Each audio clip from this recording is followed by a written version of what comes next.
George Russell won the Dutch Grand Prix to maintain his perfect start to F1's return to action and trim his championship deficit to Mercedes teammate Kimi Antonelli. The pole-sitting Russell held the lead from Lando Norris at the start and withstood an initial challenge for his fellow Briton before the McLaren fell into the clutches of Charles Leclerc's Ferrari behind. Despite being on more brittle soft tyres compared to the medium and those around him, Leclerc overtook him for second with an impressive move into the first corner in the lap 18 short contest. But Norris was able to hold off Antonelli for third.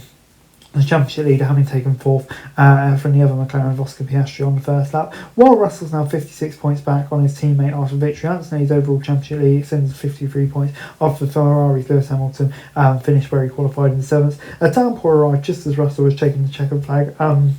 So yeah, if that had started maybe a couple of minutes after, it would have been very interesting. 5th place, Piastri was the home favourite, and Max Verstappen was right on his tail.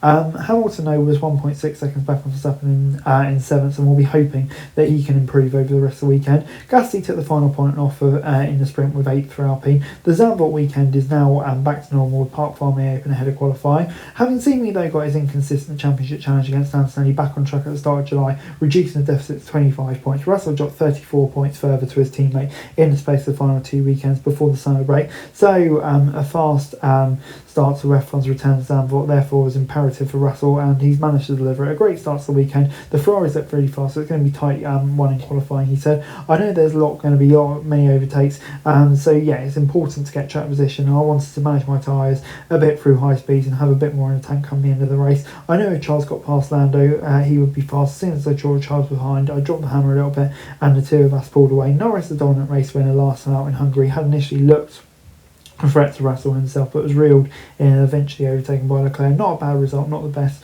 Would have been nice to have been a little faster, but Charles was just too quick today, he said. I don't think the tyres just that we lack pace. We're not quick enough and we have some work to do. Leclerc said, I knew Lando didn't have much deployment on the main straight, so I knew how to maximise that, but we still arrived at the breaking point more or less at the same level, and it worked out, he said, on his move, which gave him P2.